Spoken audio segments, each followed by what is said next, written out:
నమస్తే, బీఆర్కే భక్తి ఛానల్కి స్వాగతం. ఈరోజు మనతో పాటు ప్రముఖ ఆధ్యాత్మికవేత్త, జ్యోతిష వాస్తు పండితులు బ్రహ్మశ్రీ వీరాపురం సుబ్రహ్మణ్య స్వామి గారు మనతో పాటు ఉన్నారు. గురువుగారిని అడిగి జూలై మాసంలో ద్వాదశ రాశుల వారికి ఎలా ఉండబోతుంది, వాళ్ళు చేసుకోవాల్సిన పరిహారాలు ఏంటో తెలుసుకుందాం.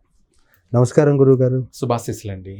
గురువుగారు, జూలై మాసంలో మేషరాశి వారికి ఎలా ఉండబోతుంది, వాళ్ళు ఎలాంటి పరిహారాలు చేసుకోవాలి, జూన్ మాసంతో పోలిస్తే ఈ మాసం వాళ్ళకి కొంచెం బెటర్ అయినా ఎలా ఉండబోతుంది తెలియజేయండి సార్. మంచి విషయాలు అడిగారు. మనము మాసవారి ఫలితాల ప్రకారంగా ద్వాదశ రాశులు 12 రాశుల వారికి గాను ఈ యొక్క ఆషాఢ మాసం ఎలా ఉండబోతుంది అనేది మనం తెలుసుకున్నాము. అందులో భాగంగా ఆషాఢ మాసం మేషరాశి వాళ్ళకి మిశ్రమ ఫలితాలే.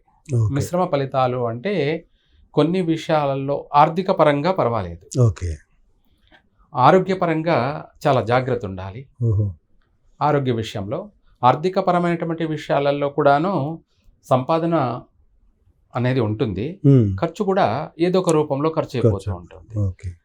అది ఆరోగ్యపరంగా నష్టాలు, ధనం ఖర్చు కావడం కావచ్చు, లేదంటే ఇంకో ఇతరత్ర ఏదైనా సరే విషయాలలో కూడా అనవసరమైనటువంటి వృధా ఖర్చు కూడా అయిపోయే అవకాశం ఉంది. ఆర్థిక పరంగా ధన వ్యయం చాలా ఎక్కువగా ఉంది. తర్వాత వచ్చేసి ప్రయాణాలందు కలిసి రాదు. ప్రయాణాలు అంటే దూర ప్రయాణాలు. ఇప్పుడు విదేశాలకు వెళ్ళాలనుకుంటున్న వాళ్ళు ఈ మాసంలో పోకపోవడం మంచిది. ఎందుకంటే ఈ మాసం అనేది వాళ్ళకి అంత కలిసి వచ్చే అవకాశం లేదు. ప్రయాణాల విషయాలు అంటే ఏమిటి ప్రయాణాలు అంటే, మనము విదేశాలకు వెళ్ళాలనుకోవడం కానీ, లేదంటే ముఖ్యంగా పెళ్లి చూపులు ప్రారంభం కొత్తగా మొదలు పెట్టడం అంటే మొదటిసారిగా. ఆల్రెడీ ఇది వరకు చూస్తున్నటువంటి వాళ్ళకి ఏమీ అవసరం లేదు. మామూలుగా కొత్తగా ప్రారంభం చేయాలనుకున్న వాళ్ళకి ఈ మాసంలో అంత కలిసి రాదు. అంటే జనరల్ గా ఆషాఢ మాసంలో ఇలాంటివి అలాంటి మాటలు మాట్లాడుకోవద్దంటే చూసుకోవచ్చు అంటారు. అయితే మీరు అన్నట్టుగా మన పెళ్లి ప్రయత్నాలు చేసుకోవచ్చు, పెళ్లి ప్రయత్నాలు చేసుకోవచ్చు, మాట ముచ్చట చేసుకోవచ్చు, కానీ మనం ఈ ముహూర్తాలు ఇచ్చి పాలన చేసుకోవాలి. తర్వాత వచ్చేసి తర్వాత వీళ్ళకు శత్రువులు అధికంగా అయ్యే అవకాశం ఉంది. శత్రువులు అంటే ఇంట్లో భార్యాభర్తల మధ్య శత్రుత్వం ఏర్పడే అవకాశం ఉంది. ఇద్దరి మధ్య, భార్యాభర్తల మధ్య మనస్పర్ధలు, కాస్త గొడవలు, కొట్లాట్లు కొంచెం తారాస్తాయి. అంటే ఇద్దరికి కూడా మనశ్శాంతి ఉండదు, కుటుంబంలో కల్లోలం, మనశ్శాంతి ఉండదు, అశాంతి ఎక్కువగా ఉంటుంది. ఇద్దరి మధ్య చీటికి మాటికి తగవులు పడుకోవడం, గొడవలు పడుకోవడం, చిన్న విషయాలకి అంటే చీటికి మాటికి అంటే ఇంకా అర్థమై ప్రతి విషయానికి కూడా ఇలాంటి సమస్యలు ఉన్నాయి. అయితే ఇటువంటి సమస్యను మనము రాకుండా ముందే బాగుండడం కోసం వీలైనంత వరకు ఈ రాశి వాళ్ళు అమ్మవారిని కానీ, లేదంటే సుబ్రహ్మణ్య స్వామిని కానీ, లేదా అందరికీ అందుబాటులో నాగదేవతలు కూడా ఉంటారు కాబట్టి వాళ్లకు ప్రదక్షిణ చేయడము, వాళ్ళకు సంబంధించి అక్కడ దీపారాధన చేయడము, లేదా పసుపు నీళ్లు పుట్ట చుట్టూ ఓ బిందెడు చెమ్ముడు తీసుకువెళ్ళి పుట్ట చుట్టూ తిప్పడము, ఇలాంటివి చేస్తుంటే భార్యాభర్తల మధ్య రాబోయేటువంటి పెద్ద సమస్యలన్నీ కూడా వైదొలిగిపోతాయి. పెద్ద సమస్యలు అంటే ఏంటి, విడిపోయే అంతటి సమస్యలు, లేదంటే ఇద్దరి మధ్య పెద్ద పెద్ద గొడవలు అనేటివి రాకుండానే చిన్న చిన్న గిల్లి కజాలతోనే ఇది సరిపోతుంది. ఉద్యోగస్తుల విషయాల్లోకి వచ్చేటప్పటికి వీళ్లకు చేసేటువంటి జాబ్ చేసే చోట కావచ్చు, లేదంటే వీళ్ళే సొంతంగా ఏదన్నా వ్యాపారం కంపెనీలు నడిపిస్తూ ఉండొచ్చు. అటువంటి వాళ్ళకి ఏంటంటే అధికంగా సమస్యలు ఏర్పడే అవకాశం ఉంది. ఆ సమస్యలు ఏమిటంటే, ఇప్పుడు మనము జాబ్ చేస్తున్నారనుకుందాం, ఆ చేసే చోట చుట్టుపక్కల తోటి ఉద్యోగస్తులతోటి మనస్పర్ధలు, అలాగే అధికారుల వల్ల వీళ్ళకు మాటలు, నిందలు, పట్టింపులు, ఈ సమస్యలు అధికంగా వచ్చే అవకాశం ఉంది.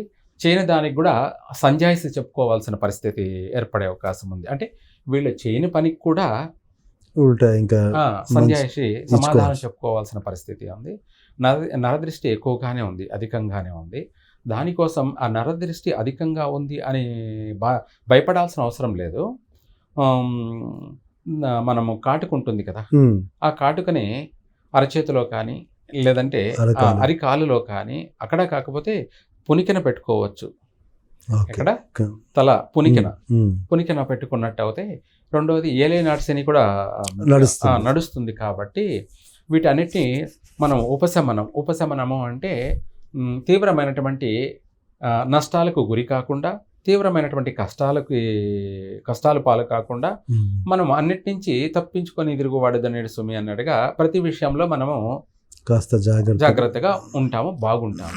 అలా చేసుకుంటే అది మంచి రెమెడీ అన్నమాట. చక్కని అంటే ఖర్చు లేని రెమెడీ అన్నమాట. ఓకే, మీరు ఇచ్చేవన్నీ దాదాపుగా ఖర్చు తక్కువైనా ఫలితం ఎక్కువగా ఉండేది. అలాగే రాజకీయ రంగంలో ఉన్న వారికి ఎలా ఉండబోతుంది? వాళ్ళకి అవమానాలు ఎక్కువగా ఉన్నాయి. రాజకీయ నాయకులకి గొడవలు, కొట్లాట్లు, కోర్టు వ్యవహారాల దాకా వెళ్ళే అటువంటి సమస్యలు అధికంగా ఉన్నాయి. ఇలా కొన్ని తీవ్రమైనటువంటి నష్టాలు కలగజేసే అవకాశం ఉంది. అందరితో మాటలు పడే అవకాశము ఉంది. ఇబ్బందులు ఎదుర్కోవాల్సిన పరిస్థితి ఉంది. కాబట్టి ఏది ఏమైనా కూడా చాలా జాగ్రత్తగా ఉండడం మంచిది. వాహన ప్రమాదాలు కూడా సంభవించే అవకాశము ఉంది. ఈ మాసంలో ఎవరన్నా కొత్తగా వాహనాలు కొనాలనుకుంటే మాత్రం ఈ నెలలో కొనకపోవడం చాలా మంచిది. ఒకవేళ కొనాలి అనుకుంటే శ్రావణ మాసంలో, ఆషాఢంలో వచ్చేది మంచి శుభమాసం కాబట్టి ఒక 1 మంత్ ఆగి కొనుక్కోవడం మంచిది. అది కూడా మనం ఎప్పుడు కొనాలి, ఏ వారం కొనాలి, దీంట్లో కూడా మనకు వాహనం అనే కాదు, వాహనం కొనేటప్పుడు కానీ, కారు కొనేటప్పుడు కానీ, బైక్ కొనేటప్పుడు కానీ, ఇదే కాకుండా నగలు కొనేటప్పుడు కానీ, లేదా ఇంపార్టెంట్ ముఖ్యమైన ప్రయాణాలు చేసేటప్పుడు కానీ కొన్ని మనము చూసుకోవాలి. అంటే ఏ మాసమైనా కూడా. అయితే మేషరాశి వాళ్ళు ఎక్కువగా కార్తీక మాసంలో ఇంపార్టెంట్ పనులు చేయకూడదు. మేషరాశి వాళ్ళు ప్రతి సంవత్సరంలో సంవత్సరంలో ఒకసారి వీళ్ళకు నెగిటివ్ మాసం ఉంటుంది. ఆ 12 మాసాలలో నెగిటివ్ మాసం ఏదన్నా ఉంది అంటే అది కార్తీక మాసము. మిగతా వాళ్ళకి శుభమాసం, వీళ్ళకి మాత్రం నెగిటివ్ మాసం. కార్తీక మాసం చాలా మంచి మాసమే, కానీ వీళ్ళకి మాత్రమే ఘాతు మాసము అంటారు.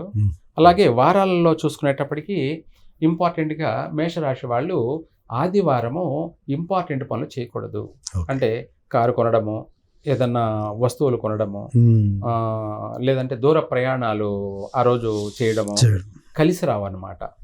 మనము గతంలో అంటే ప్రతి సంవత్సరం కూడా అబ్జర్వేషన్ చేస్తే, గమనిస్తే ఈ కార్తీక మాసంలో కానీ లేదంటే ఆదివారం చేసిన ఇది కానీ, వాటితో పాటు పాడ్యమి, అలాగే షష్ఠి, ఏకాదశి ఈ తిథుల్లో కూడా చేసిన వాళ్ళు నష్టాలు జరిగే ఉంటాయి. అంటే మనం గతంలో భవిష్యత్తులో వాళ్ళ చేసినటువంటి పనులు కానీ ఏదైనా సరే నష్టాలు కలిగాయి, వాటిల్లాయి అంటే వాటి మనం అబ్జర్వేషన్ చేసుకుంటే తెలిసిపోతుంది.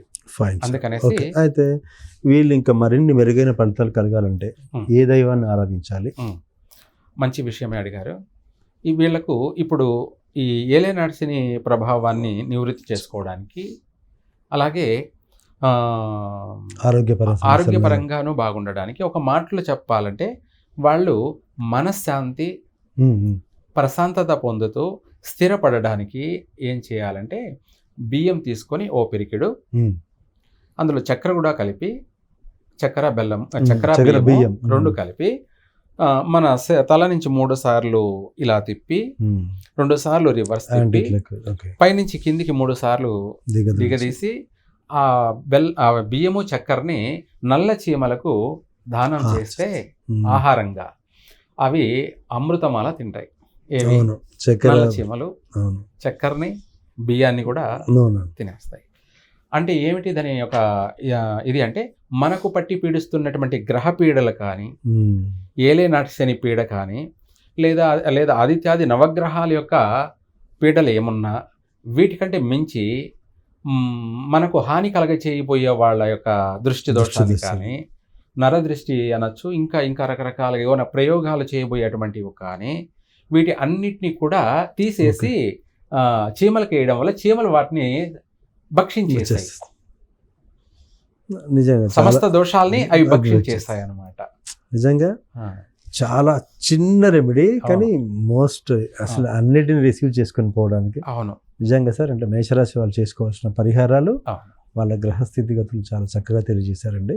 ధన్యవాదాలు సార్. సర్వే జన సుఖినో భవంతు.